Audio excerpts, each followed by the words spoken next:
아멘. 할렐루야. 하나님의 은혜가 여러분과 함께 하기를 축복합니다. 1년 중에 가장 따뜻한 달이 12월인 것 같아요. 물론 가장 춥죠. 그런데 예수님께서 오시는 이 성탄절을 기다리는 마음이 뜨겁죠. 그래서 가장 따뜻한 달이 아닌가라는 생각을 합니다. 교회 절기로는 오늘이 교회력으로는 첫 번째 새해입니다. 사실은 첫 번째 절기가 예수님을 기다리는 것인데, 우리는 늘 예수님의 오심을 기다리는 사람들입니다. 주님의 오심을 기다리는 믿음의 마음 속에 하나님의 은혜가 있기를 주의 이름으로 바랍니다. 지난 시간에는 수고하고 무거운 짐진 자들아 다 내게로 오라 내가 너희를 쉬게 하리라 하셨던 예수님의 말씀, 예수님께서 쉼으로 안식으로 초대를 하셨죠. 그 초대받은 사람들은 누구냐면 예수님의 제자들. 오늘 우리 성도들을 예수님께서 초대하셨습니다. 왜요? 예수님 때문에 수고하기 때문에, 예수님 때문에 무거운 짐을 지고 있기 때문에, 그 주님 때문에 수고하는 것과 무거운 짐을 지는 모든 자들에게 예수님께서 참된 쉼과 안식을 주시겠다는 말씀이었습니다. 오늘 말씀은 그 쉼이란 도대체 뭐냐, 안식한다는 게 도대체 그 정체가 뭐냐라는 이야기. 우리는 쉰다는 게 가만히 아무것도 안 하고 있는 것으로 우리는 생각될 수 있잖아요. 근데 그게 쉼이 아니라 쉼의 정체가 뭐냐라는 이야기입니다. 오늘 본문 1절과 2절 말씀을 한번 들어가 보겠습니다. 1절과 2절 다 같이 읽읍시다. 시작. 안식일에 밀밭 사이로 가실새 제자들이 시장하여 이삭을 잘라 먹으니 바리새인들이 보고 예수께 말하되 보시오 당신의 제자들이 안식일에 하지 못할 일을 하나이다. 우리가 잘 아는 일화죠. 예수님과 제자들이 가다가 배가 고파서 제자들이 그 무심코 한 행동들, 이 행동 하나 때문에 예수님에 대한 책망이 일어났던 유명한 일화입니다. 예수님과 제자들이 안식일에 밀밭 사이로 가시다가 배가 고파서 이삭을 잘라 먹었죠. 하나님은 이스라엘 백성들에게 가나안 땅을 주시겠다 하시면서 그 가나안 땅은 젖과 꿀이 흐르는 땅이라고 하나님께서 말씀해 주셨어요. 전혀 그렇지 않아요. 뭐가 젖과 꿀이 흐르니까 굉장히 척박하고 좋지 못한 땅입니다. 비옥한 초승달 지역이라고 이 지역을 말합니다. 이 이집트의 나일강서부터 해서 시나이 반도를 통해 팔레스타인 지방, 그리고 어디까지 가냐면 이란과 이라크와 이란까지, 페르시아까지 이어지는 이 동선, 비옥한 초승달 지역이라 부르는데, 사실은 나일강 유역 그리고 메소포타미아 지역 여기만 비옥합니다. 젖과 꿀이 흐르는 데는 거기예요. 그 가운데 있는 이 팔레스타인 땅은 아주 안 좋은 땅입니다. 아주 안 좋은 땅이죠. 그나마 예수님께서 계셨던, 특별히 사역을 하셨던 이 가버나움 중심의 지역은 그나마 위에서 내려오는 이 강줄기 때문에 그래 농사를 짓고 있었고, 그리고 여기서 밀밭이 좀 있었습니다. 하지만 이스라엘 땅은 좋은 땅이 되지 못해서 우리나라 말로 천수답이에요. 천수답. 비가 안 내리면 농사가 안 되는 겁니다. 비가 안 내리면. 근데 성경에 보면 하나님은 이 당시에 이 팔레스틴 지방에 있는 많은 그 우상들이 농사의 신으로는 이 바알과 아세라가 농사의 신이라고 믿었어요. 여호와 하나님은 전쟁의 신으로 이렇게 믿었습니다. 믿음이 그랬었습니다. 고대 사회. 그러다 보니까 전쟁은 잘하는데 뭘 못해요? 농사가 안 되니까, 사실은 바알과 아세라 신을 뒤에서 많이 섬겼던 게 뭐냐면, 먹고 살아야 되는데 비가 와야 농사를 졌어요. 뭔가 관계수로가 하나도 안 됐었습니다. 사실은 이 나라 사람들이 좀 가난하고, 특히 곡식이 좀 부족하고, 우리가 어렸을 때 생쌀 먹으면 엄마 죽는다는 말처럼 그렇게 가난했었습니다. 그런 지역에. 근데 제자들이 이곳에 지나가면서 이삭을 잘라 먹은 거예요. 그것 때문에 사건이 터지게 됐습니다. 물론 이 밀밭은 제자들의 밀밭이 아니죠. 우리가 알고 있는 제자들은 뭐예요? 어부들이 좀 많죠. 그리고 예수님도 사실은 잡부였습니다. 그러니까 예수님이나 예수님의 제자, 이 말씀을 기록한 마태 정도는 좀 그래도 좀 돈이 있는 집의 사람일 거예요. 그래서 나머지는 좀 우리가 봤을 때 정말 한 끼 한 끼 먹고 살아가는 것이 어려울 사람들이었습니다. 그런 사람들이었기 때문에 이렇게 밀밭사에서 배가 고프니까 그냥 밀밭 잘라다가 이렇게 아주 후후 불고 먹었던 아마 그런 일이 있었던 것으로 보여집니다. 근데 이 이야기는요, 잘못 해석하게 되면 오해가 많아요. 오해가 많은 말씀이고 말씀입니다. 저도 오해를 많이 했어요. 왜냐하면 이 말씀 읽을 때마다 예수님의 제자들은 왜 이렇게 그게 주의가 이게 항상 왜 이렇게 주의 집중이 안 되는가? 사람들이 지금 자꾸 예수님한테 못되게 굴고 막 그러는데 기왕이면 좀 생활할 때 조금 공인으로서의 생활을 좀 해두면 어떻겠는가? 남 눈치 봤을 때 좀 잘못된 행동 안 하면 좋잖아요, 그죠? 그런데 제자들을 항상 보면은 예수님한테 이 사람들이 선생님한테 네가 도대체 내 제자들을 어떻게 가르치길래 그러냐 해가지고 예수님한테 불리한 그런 일들을 많이 했어요. 그러니까 이 말씀을 통해서도 예수님의 제자들이 좀 원망스럽죠. 저 원망만 했습니다. 왜 하필 이래가지고 예수님한테 이렇게 불편을 끼었을까라는 생각을 하게 하는 말씀이죠. 근데 이 이야기에, 즉 이 본문 말씀의 이야기를 볼 때 율법의 원문을 보면 전혀 안 그런데? 라는 생각, 전혀 다른 율법의 말씀이 나와요. 그래서 한번 얘기를 한번 볼게요. 신명기 23장 24절 25절입니다. 같이 읽어볼까요? 시작. 내 이웃의 포도원에 들어갈 때에는 마음대로 그 포도를 배불리 먹어도 되느니라. 그러나 그릇에 담지는 말 것이요. 내 이웃의 곡식밭에 들어갈 때는 내가 그 손으로 이삭을 따도 되느니라. 그러나 내 이웃의 곡식밭에 낫을 대지는 말지니라. 이 재미난 말씀이 기록되어 있어요. 이웃의 포도밭에 들어갔는데 너가 포도를 먹고 싶어? 그러니까 배불리 먹어라. 그런데 뭐는 하지 마라? 그릇에 담지는 마라. 그릇에 담으면 뭐예요 그거는? 그건 도둑질이다 이거야. 그거는 안 된다 이겁니다. 이스라엘 사람들은요, 이곳이 물이 많지 않고 또 어려웠습니다. 그래서 그들에게 가장 큰 축복이 뭐냐면 포도를 농사짓는 거예요. 포도가 최고의 하늘의 축복이라 생각했습니다. 근데 이것을 가지고 포도주를 만들어서 이거는 약으로도 되고 돈도 되고 하는 거였어요. 그렇기 때문에 이 포도주를 갖고 있다는 것은 그 집안의 대단한 집안이란 말입니다. 근데 사람들이 얼마나 먹고 싶겠어요. 그런데 사람이 이 성경 근본적으로 이 배고픔과 먹고 싶음에 대해서 관대합니다. 사람이 먹고 싶다면 먹어야지. 그래 먹어라. 근데 포도는요, 배불리 먹으면 탈이 나는 과일이에요. 빈속에 저거 괜히 배고파서 포도가 있으니까 확 먹었다가는 100% 설사가 나는 겁니다. 그래서 포도의 특징입니다. 왜 이렇게 잘하느냐? 근데 포도집 아들이잖아. 포도에 대해서 물어보고 싶은 건 저한테 물어보세요. 그래서 한번 먹으면 설사납니다. 그러니까 원래 포도는 배불리 먹으면 안 되는 과일이에요. 특히 저처럼 뚱뚱한 사람들은 더 그렇습니다. 당이 많아가지고 그래요. 그러니까 사실은 배불리 먹어라 해도 배불리 먹으면 안 되는 과일이 사실 포도입니다. 하지만 뭐예요? 그릇에 담지는 마라. 그거는 뭐다? 나쁜 짓이다 라고 말하고 있죠. 근데 이 일을 했던 사람이 누굽니까? 아합과 이세벨이 나봇의 포도원을 아예 통째로 뺏어버리죠. 하나님께서 말씀하신 율법의 근본 자체를 어겨버리는 것들이 이 역사가 있었습니다. 25절 말씀은 오늘 본문과 그대로 일치되는 말씀이죠. 남의 곡식밭에 갈 때 그 이삭을 따먹어도 된다 안 된다? 따먹어도 된다는 거예요. 근데 반드시 뭘로 뜯어야 돼요? 손으로 해야 돼. 낫을 대면 뭐예요? 그거는 도둑질이다 이거예요. 이런 규칙을 신명기에 이미 기록해 놓은 것을 우리가 볼 수가 있습니다. 율법에 담겨진 의미가 뭐냐면 가난한 자들에 대한 가장 근본적인 배려입니다.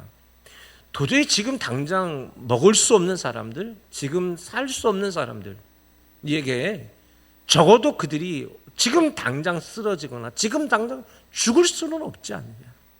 그렇다면 그들이 지나가다가 이것을 이삭을 좀 잘라 먹어서 그 이삭을 잘라서 먹은 건데 이게 뭐가 되겠습니까? 그래서 이스라엘 백성들은 추수를 하되 절대로 그걸 다 걷어가면 안 되고 뭘 남겨놔야 됩니까? 이삭을 남겨놔야 돼. 그 만약에 남겨놓지 않으면 그건 아주 못된 사람이에요. 못된 사람이라. 그걸 반드시 그렇게 해서 가난한 사람들이 먹을 수 있도록 굶어 죽어서는 절대로 되지 않는다. 생명의 원칙이 이삭의 원칙입니다. 이 성경은 근본적으로 하나님께서 가난한 자들에 대한 근본적인 이 사랑, 그 생명 보존에 대한 말씀이 기록되어 있습니다. 다만 그래서 담지 마라. 예. 이것은 나쁜 짓이죠. 왜냐하면 사람들은 죄의 속성이 있어요. 그러니까 포도원에 들어가서 먹어라 라고만 해버리면 뭐예요? 남의 것 가지고 그냥 가서 막 못된 짓을 막 해버린단 말이죠. 율법에 먹어도 된다고 했잖아 하고 그래가지고 못된 짓을 하는 사람들이 있을까요, 없을까요? 사람들은 꼭 있습니다. 이런 못된 짓을 하는데 그러면 안 된다라는 얘기죠. 뿐만 아니라 오늘 이 말씀을 통해서 우리 성도님들, 우리 소망교회 성도님들은 우리 옆에 주변 사람들과 어떤 공동체 생활, 어떤 뭐 직장 생활을 하던, 뭐 동네 경로당 모임을 하던, 뭐 개 모임을 하던, 동호회 모임을 하던, 세상에서 여러분들 모임하죠. 모임할 때 지저분한 행동을 하면 안 된다라는 생각을 꼭 제가 말씀드립니다. 예수 믿는 사람들 좀 멋지고 나이스해야 돼요. 아멘. 어디 가서 뭐 나눠주는 거 당연히 내가 받아야 되니까 받으면 돼. 내 몫만 받으면 돼. 욕심 부리지 말아요. 음식 끝에 같이 나눠 먹을 때 내가 거 죽은 것만 먹으면 됩니다. 욕심 부리지 말아요. 남의 거 더 가지고 올라가고 우리 더 받게 하려고 순서 새치기 하고 하나 더 받아오고 이러지 마. 제발 이러지 마요. 아멘? 약속 좀 해요.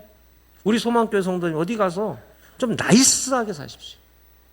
어디 가가지고 참 가가지고 조금 더 줄 서가 또 가려고 하고 꼭 뭐 좀 하나 더 가져와가지고 만큼 들고 오고 그거 예수 믿는 사람 창피한 행동이에요.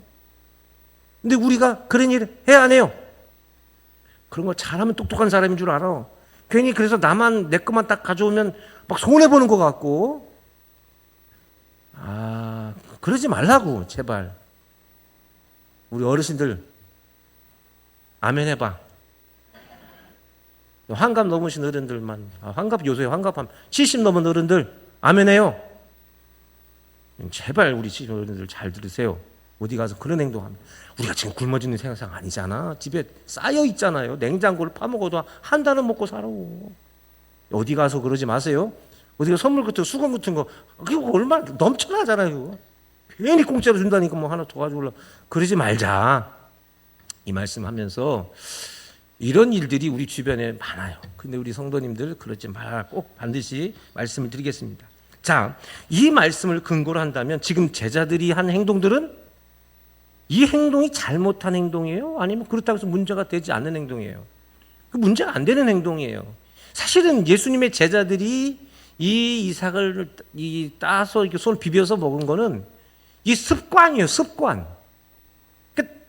이들만 그런 게 아니라 가난한 사람들이 지나가다가 어쩔 수 없는 행동들 중에 하나예요. 그러니까 이게 별로 문제가 되지 않습니다. 그렇다면 이 본문의 1절과 2절에서 문제가 되는 게 뭐예요? 다시 본문으로 다시 1절 1절로 돌아가면 이날이 무슨 날이다? 안식일이다. 안식일. 그러니까 결국 문제가 뭐예요? 안식일 날 왜 이런 일을 하느냐라는 게 바로 문제인 겁니다. 즉 바리새인들도 지금 예수님의 제자들이 한 행동에 문제 삼을 수가 없어요. 왜? 이거는 가난한 자들을 위한 하나님의 방식이거든요. 그러니까 이것을 뭐라고 한다면 하나님께서 어려운 사람을 돌보고자 하는 그 마음을 뭐예요? 반대하는 것이기 되기 때문에 말할 수가 없습니다.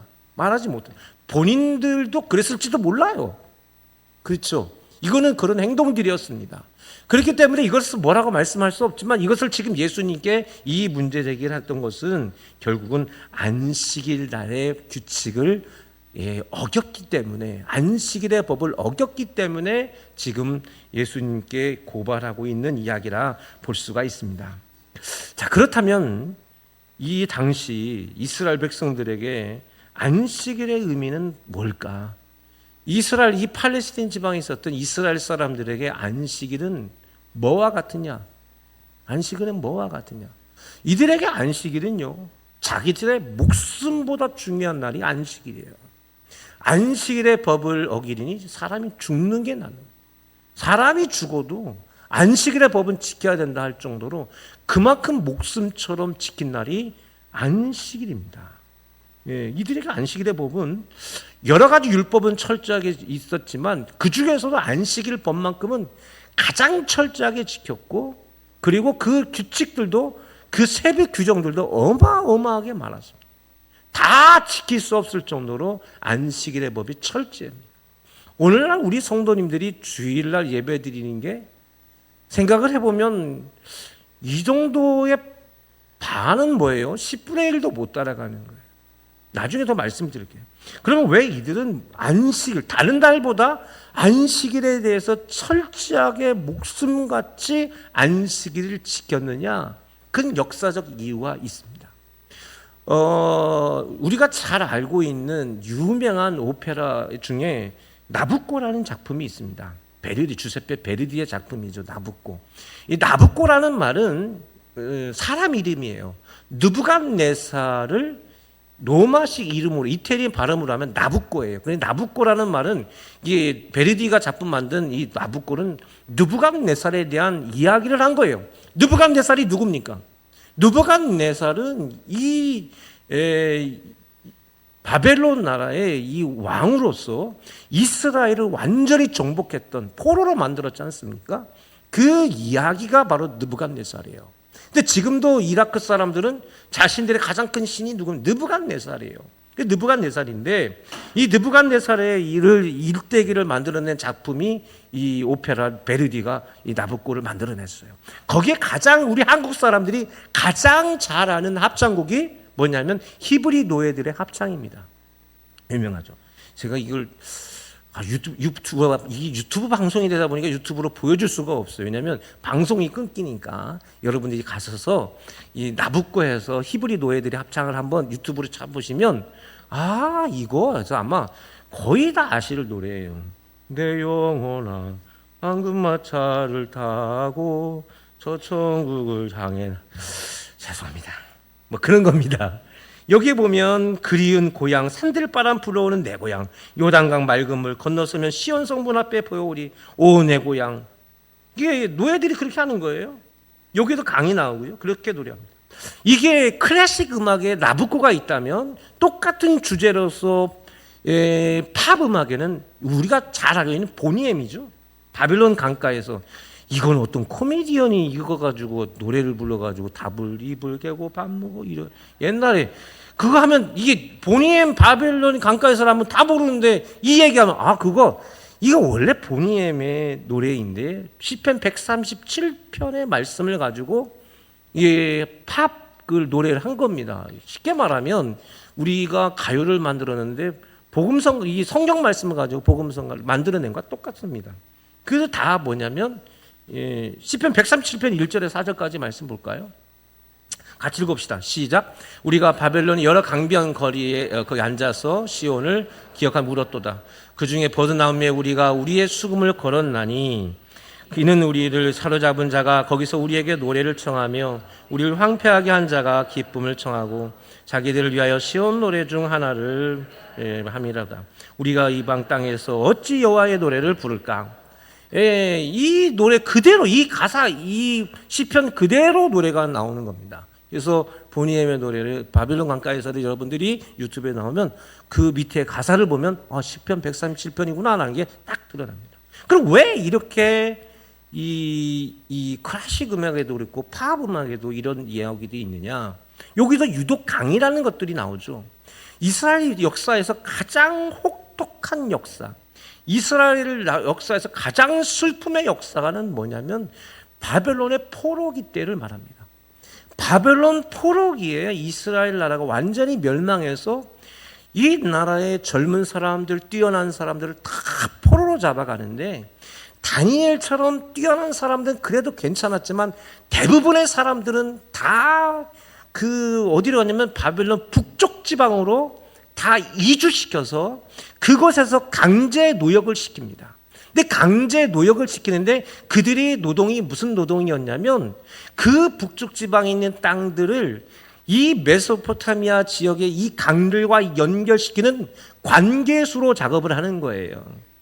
그러니까 우리나라하고 대륙이잖아요, 거기가. 우리나라 땅덩어리에 비하면 훨씬 더 긴 땅덩어리인데 거기를 사람 손으로 다 파가지고 강을 만드는 거예요, 강을. 그걸 만드는 인연을 하게 된 겁니다. 그래서 이 강이라는 말이 자꾸 나오는 것은 그들이 이 포로기 때 이곳에서 관계수로 작업을 해가지고 고통 속에 있었던 겁니다. 너무나 그래서 이것 때문에 많은 사람들이 죽어갖고 이 사람들이 이곳에서 정말 눈물과 한숨으로 살아가는 겁니다. 그런데 이 바벨론의 이 시키는 일을 시키는 사람들이 이 일을 할 때마다 그들의 악기를 갖다 놓고 야, 신의 노래를 한번 불러봐라. 그걸 시키는 거예요. 그러니 얼마나 기가 막힙니까? 자기들이 자기 고향에서 하나님을 찬양하던 백성들인데 그 우리 요단강에서 우리 이 갈릴리 호수에서 찬양하며 살았던 사람들인데 근데 지금 이곳에서 자기들이 원하지 못했던 고통과 슬픔 속에서 자기 형제들이 이 수로 작업하다가 사람이 지쳐서 죽고 손이 부러져 죽고 돌에 맞아 죽고 죽어가는데 그곳에서 하나님을 찬양하는 노래를 부르라는 거니 내가 어찌 이 노래를 부를 수 있을까? 라는 이 고백들을 할 수밖에 없게 된 겁니다. 역사는 정말 아이러니합니다. 왜 아이러니하냐면 잠깐 다른 말씀을 드리면 여기서 벗어나게 되면 이때 북쪽에 남아있던 사람들 중에 학자들이 나중에 예수님 태어날 때 동방의 박사가 되는 겁니다. 할렐루야. 하나님의 일은 정말 위대합니다. 이들이 이렇게 고통과 슬픔 속에 있었고 그래서 그들이 왜 우리는 이렇게 고난을 당해야 되고 우리는 왜 이렇게 슬픔을 당해야 되는가? 왜 우리는 우리의 고향 땅을 떠나서 이곳에 와가지고 매일마다 땅을 파서 우리가 먹고 살기 위해서 아니라 자기들을 먹고 살기 위해서 이렇게 죽어야만 하는가? 고통과 슬픔 속에 있는데 그들이 한 사람 두 사람씩 고백하기 시작한 게 뭐냐면 우리가 이렇게 된 것은 우리가 하나님의 말씀에 순종하지 않았기 때문이다. 하나님의 말씀에 순종했더라면 하나님의 말씀을 들었더라면 우리가 이런 고난을 당하지 않았을 것이다. 왜? 우리의 하나님은 전쟁의 하나님이신데 우리가 전쟁에서 질 수 없는 백성인데 이 전쟁에서 실패했다는 건 뭐다? 하나님의 말씀에 순종하지 않았다. 이런 고백을 그들이 하기 시작합니다. 우리는 그걸 배워야 됩니다. 어떻게든지 아첨을 하고 어떻게든지 뭐 해가지고 나 잘 살아보겠다 생각한 게 아니라 근본적으로 우리가 이렇게 된 것에 대한 근본 이유를 그들 스스로 찾기 시작했어요. 그래서 찾아낸 게 뭐냐면 우리가 하나님의 말씀을 따르지 않고 순종하지 않았기 때문에. 그러면 하나님의 말씀이 뭘 거냐? 그럼 우리가 하나님의 말씀을 다시 회복해야 되겠다. 그래서 이 포로기 때 그 관계 땅을 파고 강을 만들고 사람들이 죽어가는 그 자리에서 놀랍게도 그들은 무슨 운동을 시작하냐면 회당 운동을 시작하게 되는 거예요. 구약에서는 성전이 있었는데 신약에 와서 갑자기 회당이 생긴 게 그 중간기에 바벨론 포로 시절에 그들이 무엇을 세웠냐면 회당을 세웠어요. 회당. 근데 회당을 세워가지고 그들이 이곳에서 뭐 했느냐? 하나님의 말씀을 배우기 시작했습니다. 어디에서? 포로에 된 땅에서 하나님의 말씀을 다시 읽기 시작했습니다. 그게 바로 회당이에요. 회당. 시나고그라 부르죠. 그래서 이스라엘 사람들이 가는 곳에서는 반드시 지금도 뭐가 있어요? 회당이 있어요. 회당이 가운데 있고 그 주변에 집들이 만들어지는 거예요. 회당 없이 집 짓는 사람은 유대인 가운데 절대로 없습니다. 반드시 회당 먼저 짓고 그 다음에 뭐예요? 내 집 짓는 거지. 내 집 짓고 나서 회당 짓는다? 그건 이스라엘 사람들에게 있을 수가 없는 거예요. 할렐루야. 우리 한국 사람들은 뭐가 제일 중요합니까? 내 집이 제일 중요하지. 그러니까 못 사는 거예요. 내 집만 짓고 사니까 못 사는 거야. 하나님의 집을 짓고 나서 내 집을 져야지. 할렐루야. 하나님의 집을 짓지 않고서 내 집 지면은 나라 망하는 거예요. 내 집 먼저 짓고 나면 잘 될 것 같죠. 우리나라가 왜 그런 줄 아십니까? 바로 그 차이예요. 이스라엘 사람, 유대인들은 반드시 하나님의 집 짓기 전에는 자기 집 안 줘요. 그러니까 뭐예요? 공동으로 죽어라 열심히 해서 뭐예요? 동네를 살려놓는단 말입니다. 그러니까 같이 살 수가 있는 거예요. 나만 어떻게 잘 살 수가 있냐고. 어느 나라도 혼자 잘 사는 나라는 절대로 없어요. 같이 살아야 같이 잘 살 수 있는 거예요. 그게 바로 유대인들이에요. 그 회당을 짓는데 문제는 뭐냐면 회당에서 하나님 말씀을 가르쳐줘야 되는데 가르칠 사람이 없네. 누가 가르칠 거예요? 그래서 생겨난 게 바로 서기관이 그때 만들어지는 거예요. 신약성경에 보면 바리새인과 서기관들이 나오죠. 서기관이 바로 그때 서기관들이 만들어지게 되고 이 서기관들이 안식일에 뭘 합니까? 이 율법을 암송하기 시작하게 된 겁니다. 이게 회당운동입니다. 우리 대한민국이 이렇게 잘 살 수 있었던 중요한 운동 하나가 뭐였냐면 박정희 대통령 당시에 새마을운동이라는 것을 시작해서 우리나라가 현대화되고 경제 발전을 일으켰던 가장 중요한 시발점이었습니다. 그렇죠. 그런데 이스라엘 백성들은 포로기 때 뭘 했냐면 회당운동을 시작했어요. 그때서부터 이스라엘이 다시 시작하게 됐고 그 회당운동을 시작했던 사람들 가운데 동방박사가 세워지는 거예요. 할렐루야. 그래서 그들이 별을 보고 누굴 찾아와요? 나중에 예수님을 찾아오는 위대한 역사가 공짜로 만들어지지 않는다고. 그냥 어느 날 갑자기 별 보니까 그냥 야 별이 크네 왔다고? 그런 건 없는 거예요. 몇백 년 동안 하나님의 말씀을 묵상하는 사람들이 있었으니까 조상 대대로 말씀을 묵상하는 사람들이 있었기 때문에 동방의 박사가 나오는 거예요. 할렐루야. 그냥 가만히 있고 너는 너만 잘 살면 돼요.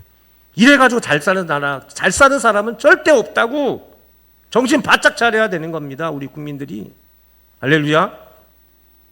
그런데 이들이 안식일 날 하는 게 뭐예요? 안식일 철저히 그때서 지키기 시작했습니다. 그러니까 안식일 뭐 하느냐? 안식일 날 새벽이 되면 남자들이 다 나오는 거. 어린아이서부터 소리만 들을 수 있으면 남자아이들 다 나오는 거예요.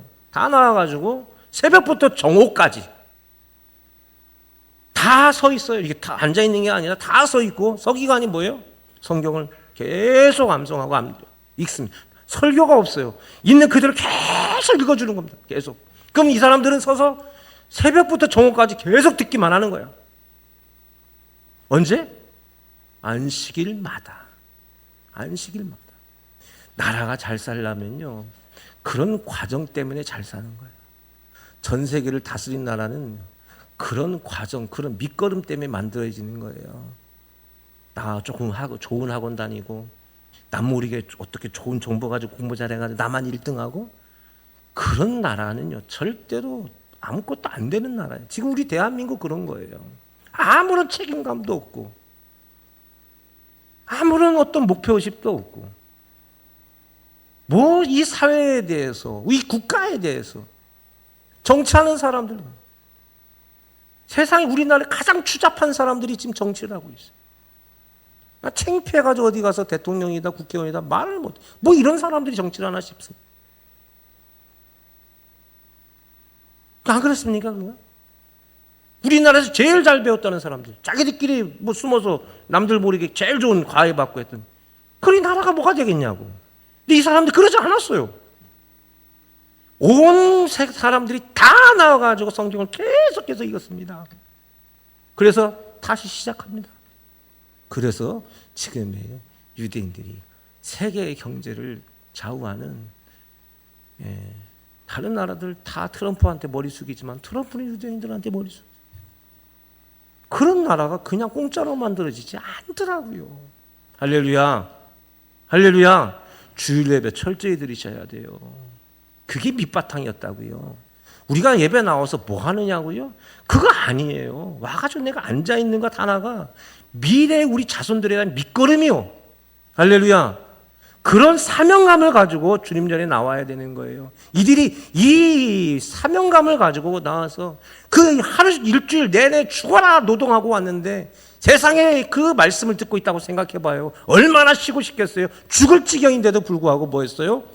그 안식일 법만큼은 죽어라 지켰다고요. 그러니 유대인들이 안식일의 법이 얼마나 대단한 법이겠습니까?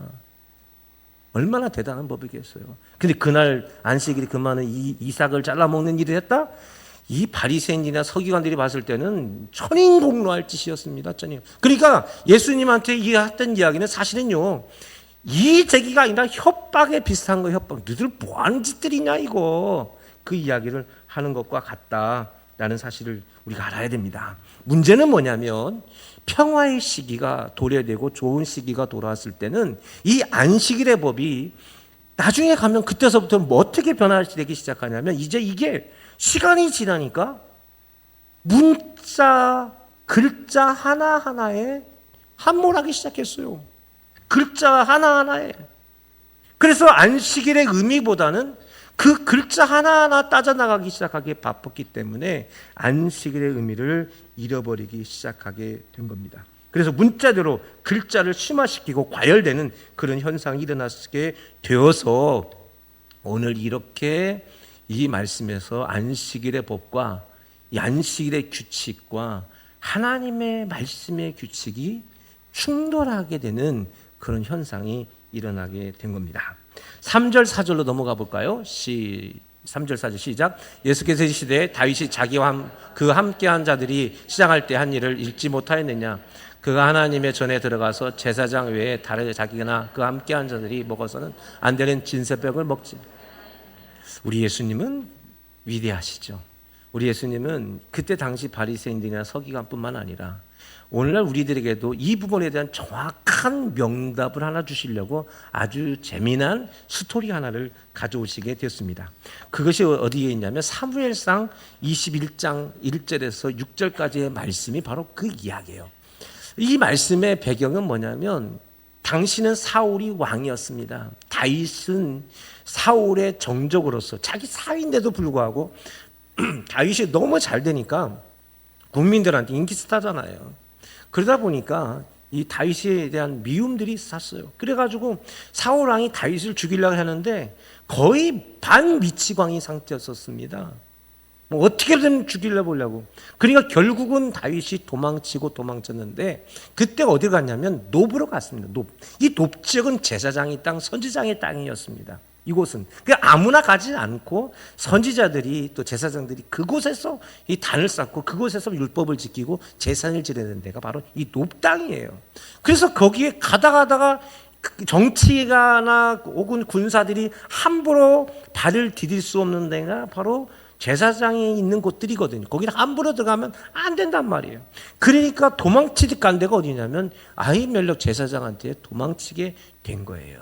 가가지고 가니까 1절 말씀 읽어볼까요? 시작. 다윗이 노베에 가서 제사장 아히멜렉이 이르되 아히멜렉이 떨며 다윗을 영접하여 이르되 그에게 이르되 어찌 내가 홀로 있고 함께하는 자가 아무도 없나. 아히멜렉이 떨었던 이유는 사울이 지금 죽으려고 하기 때문에 혹시나 나중에 이 글을 숨겨줬거나 했을 때 자기에게 올 피해, 그러니까 함부로 제사장들까지도 위협할 정도로 사울이 굉장히 나쁜 상태였다 볼 수가 있습니다.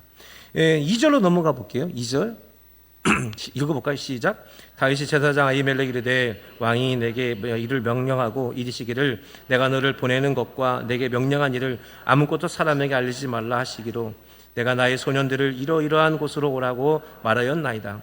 다윗이 거짓말하지요. 사실은 도망치고 있습니다라고 하면 여기 있으면 안 돼, 빨리 가. 이럴 것 같으니까 사울 왕이 지금 특별한 작전 명령을 내려서 몇 명 사람과 함께 지금 특공대가 나와서 이렇게 온 거니까 그렇게 하시라라고 말하게 된 거예요. 이렇게 말로 둘러대기 시작합니다. 거짓말을 하게 됐습니다. 그러면서 3절에 아주 중요한 얘기를 합니다. 3절 시작. 이제 당신의 수중에 무엇이 있나이까? 떡 5덩이나 무엇이 있는 대로 내 손에 주소서. 이 얘기를 하려면 사실은 굉장히 긴 얘기가 3절 한 말씀에 있어요. 굉장히 긴 이야기가. 왜 그러냐면 다윗이 인기 스타가 된 것은 골리앗을 죽였기 때문이죠. 골리앗을 죽일 때 뭘로 이겼어요? 물맷돌을 돌려서 그 돌멩이를 몇 개 가져갔을까요? 5개. 이 5개 중요합니다. 여기서도 다윗이 떡을 몇 개 달라고 그래요? 5개를 달라. 사울은 왕이 될 때 사무엘에게 떡을 몇 개 받아요? 사울은 2개 받아요. 근데 다윗은 몇 개 받아요? 5. 무슨 얘기예요? 자기 혼자 먹을 게 2개는 자기 먹을 거거든요. 사울은 자기 먹을 것만 먹는 거예요. 다윗은 뭐예요? 자기와 함께한 사람이 먹을 수 있는, 사울의 왕보다 훨씬 더 하나님의 은혜를 받은 사람으로서 다윗이 이렇게 말하는 거예요. 그래서 5이라는 숫자가 신약이면 오병이어 이야기로서 연결이 되기 때문에 사실 떡 5덩이라는 말이 굉장히 중요한 메시지가 담겨 있어요. 다윗에는 그가 하나님의 종으로 쓰임 받을 때도 5개의 돌이었고, 그가 이 음식을 달라고 했을 때 떡 5덩이는 제사장이 먹는 건데 다윗이 먹죠. 하나님의 영적인 종으로서의 임명받은 거에 모습이 이 속에 담겨 있는 비밀스러운 메시지가 이 속에 담겨 있습니다. 귀한 이런 말씀이 여기에 기록되어 있고, 신학에 보면 예수님이 오병이어 사건이 있으시죠. 그런 연결고리가 이렇게 만들어진 겁니다. 그럼 여기 얘기가 여기까지만, 너무 길어요. 얘기는 여기까지만 하도록 하겠습니다. 그러면서 그 이야기를 듣고 아히멜렉이 뜻밖의 이야기를 하죠. 4절 말씀 시작. 내 수중에 없으니 거룩한 떡은 있나이다. 그 소년들이 여자를 가까이만 하지 아니었으면 주리라. 아히멜렉 제사장이요, 거룩한 떡밖에 없다. 거룩한 떡은 진설병이에요. 진설병, 거룩한 진설병은 안식일에 하나님께 드려지는 제사의 떡입니다. 우리가 떡이라 하니까 하는데 사실 빵이죠. 빵입니다. 왜냐하면 이 사람들의 주식은 빵이기 때문에 빵입니다. 근데 오늘날 우리나라로 말하면 이게 빵과 떡 비슷하는데, 사실은 우리나라로 표현하면 사실은 거룩한 밥이라 해야 될 맞는 표현입니다. 왜냐하면 우린 주식은 밥이니까 사실은 밥이 맞습니다. 근데 제사상에는 밥도 올리고 떡도 올리지만 사실은 정확하게 보면은 하나님께 가장 좋은 밥을 해드리는 거였어요. 그렇게 그게 진설병입니다.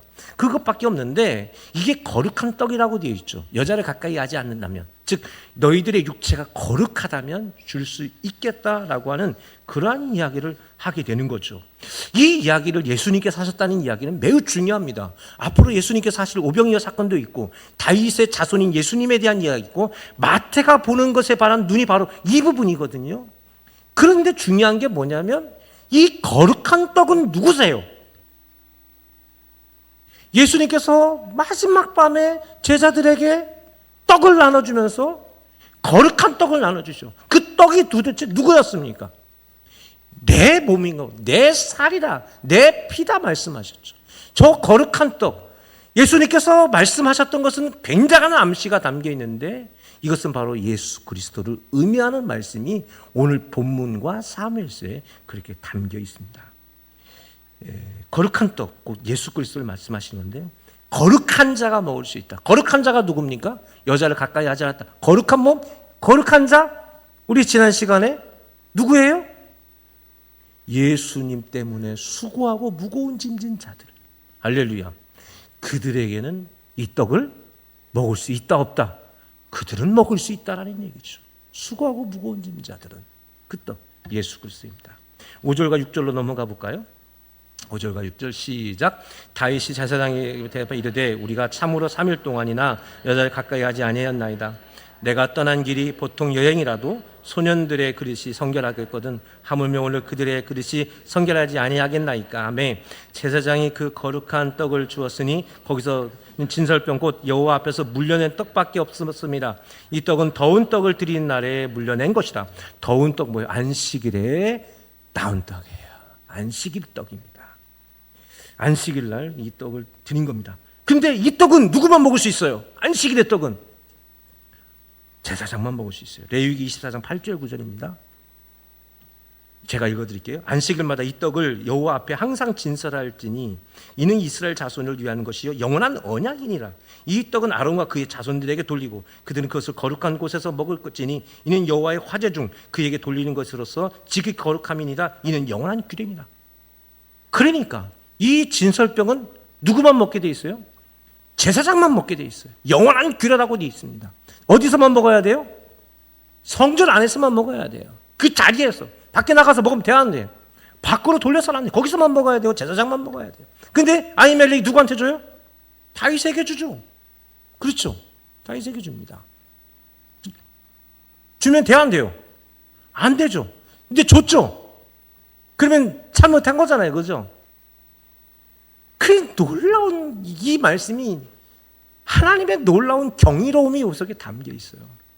하나님의 법이요, 이렇게 딱 주어져 놔서 이것을 지키지 않았을 때는 끊쳐지리라, 죽여라, 이렇게 됐고 쫓아내라 되어 있는데, 이 법에 대해서만큼은 뭐가 없어요? 형벌이 없어요. 이 법이 아주 특이한 법입니다. 하나님께서 율법의 이야기를 많이 주시는데, 이 법에 대해서 이야기하시면서 그 법을 지키지 않았을 때는 때려 죽여라, 이게 없어요. 이걸 우리 헌법에서 뭐라, 제형 법정주의라 부릅니다. 즉 뭐냐, 법으로서 정해진 것만 그것을 처벌할 수 있는 거예요. 그래서 처벌 규정이 없으면 이것은 처벌할 수가 없는 거예요. 예를 들어서 내가 신호등이 지나가는데, 신호등 지나가면 빨간불에 지나가면 안 되고 초록불에만 지나갈 수 있다. 빨간불에 지나갔을 때는 어떻게 될 것이냐에 대한 것이, 만약에 법에 이렇게 우리가 5만 원, 10만 원 이렇게 돼 있잖아요. 근데 그게 아니라 이게 없어. 그러면은 빨간불에 지나가서도 처벌할 수 있어요, 없어요? 없죠. 우리나라는 처벌 받습니다. 오늘 가서 빨간불에 가면 안 돼요. 안식일의 법 중에 이 진설병에 대해서 처벌 규정이 없어요. 이거 왜 그러냐면 하나님의 경이로움입니다. 백성들이 배고파서 어떻게 할 수가 없을 때, 그들이 성전에 찾아와서 먹을 걸 구걸할 때 이것을 나누어 줄 수밖에 없는 상황이 있단 말이에요. 성전에서 진설병이 한 그릇 갖다 놓는 게 아니라 풍성하게 갖다 놓는데, 제사장이 다 먹기에는 뭐예요? 너무 많아. 이거 어떻게 다 먹어? 근데 거기서만 먹어야 돼. 그런데 이 안식일에 대해서 가난한 사람들이 찾아오면 이리 와서 조금씩 나눠주는데, 그런데 그냥 막 먹는 게 아니라 어떻게 해야 돼요? 자기가 거룩한 사람으로서 나왔을 때 그들에게 나눠주는, 사실은 하나님의 은혜가 진설병에 담아 있습니다. 할렐루야. 안식일의 법이 클까요? 하나님의 이 따뜻한 사랑이 클까요? 예, 그렇습니다. 그러니까 하나님은 그렇게 하면 안 돼, 규칙을 만들어 놨지만, 그러나 처벌하면 아니야, 그래도 먹고 살아야지. 이게 하나님의 이야기입니다. 그래서 오늘 본문 5절과 6절로 한번 넘어가 볼까요? 오늘 본문 5절 6절 시작. 또 안식일에 제사장들이 성전 안에서 안식을 범하여도 죄가 없음을 너희가 율법에 잊지 못하였느냐? 내가 너희에게로는 성전보다 더 큰 이가 여기 있느니라. 성전에서 제사장들이 일할 때 거기서 밥을 짓기도 하고 제사를 지낼 준비도 해야 되잖아요. 그럼 이건 일을 하는 거잖아요. 근데 안식일을 위해서는 어쩔 수 없이 안식일의 법을 어겨야만 하는 것이 성전 안에 또 있지 않습니까? 왜? 안식일보다 하나님께 예배드린 게 더 크기 때문에. 그렇죠. 그 이야기를 한 거예요. 그러면서 예수님께서 뭐라고 말씀하냐? 내가 너에게 이르노니 성전보다 더 큰 이가 여기 있느니라. 할렐루야. 성전보다 더 큰 이가 누굽니까? 하나님이시죠. 성전보다 더 큰 이가 누굽니까? 하나님이십니다. 안식일을 제정하시고 안식일의 주인이 누구십니까? 세상 모든 걸 창조하시고 마지막에 안식일을 누가 하셨습니까? 사람이 했습니까? 세상의 모든 것들이 했습니까? 하나님 하셨습니까? 하나님이 하신 거예요. 안식일은 누굴 위한 거예요? 그건 하나님을 위한 거예요. 사람을 위한 게 아닙니다. 안식일의 주인은 하나님이십니다. 할렐루야. 성전보다 더 큰 일은 누굽니까? 하나님이시죠. 할렐루야. 바로 그 이야기를 하는 겁니다. 하나님이 가장 크시다. 그래서 7절에 이렇게 얘기하죠. 7절. 나는 자비를 원하고 제사를 원하지 아니하노라 하신 뜻을 너희가 알았다는 무지한 자를 정죄하지 아니했으리라. 그러면 8절에 이런 말씀합니다. 8절 다 같이 시작. 인자는 안식일의 주인이라 하시오. 예수님 뭐라고 하세요? 그 안식일의 주인이 누구다? 나다. 하나님이 안식일의 주인인데 그 하나님의 아들이신 예수도, 그 예수님이 그 안식일의 주인이시다. 안식일은 쉬는 날이 아니라 누구의 날이다? 예수님의 날이다. 그래서 오늘날 우리는 그 예수님의 죽으심과 부활의 날을 기념하여 주일을 지키고 있는 것입니다. 할렐루야. 안식인, 쉼, 하나님 거예요. 그렇죠. 우리는 쉬면 죽는 사람들입니다. 우리의 심장은 계속 일을 해야 되고, 우리는 계속 숨을 쉬어야 되고, 계속 우리가 움직여야 되고, 계속 우리가 운동하고 살아가야 됩니다. 우리의 진정한 쉼을 주시고 안식을 주시는 것은 하나님이십니다. 내가 돈을 많이 벌어서 쉬는 것이 아니라 하나님이 우리 안에 안식의 은혜를 주셔야 진정한 우리 안에 쉼이 있는 것입니다. 할렐루야. 그 쉼이란 하나님의 은혜입니다. 그 안식이란 하나님의 은혜고, 그 안식의 완성형은 하나님의 나라 천국입니다. 할렐루야. 주일의 주인은 누구시죠? 우리 예수님이 주일의 주인이십니다. 주일날 하나님께 예배하는 게 우리 믿음의 사람에게 원칙이에요. 아멘? 이 원칙을 놓쳤으면 안 돼. 소망의 가족 여러분, 이 원칙을 놓치는 순간 우리의 신앙의 근본이 자꾸만 넘어지게 돼 있습니다. 하나님이 주인이시다. 우리 예수님이 주인이시다. 우리는 그날에 그분께 뭐 합니까? 예배 드리는 겁니다. 할렐루야. 여러분들이 오늘 이 말씀을 통해서 이 날이 우리가 목숨처럼 지켜야 될 날이 이 주일이다.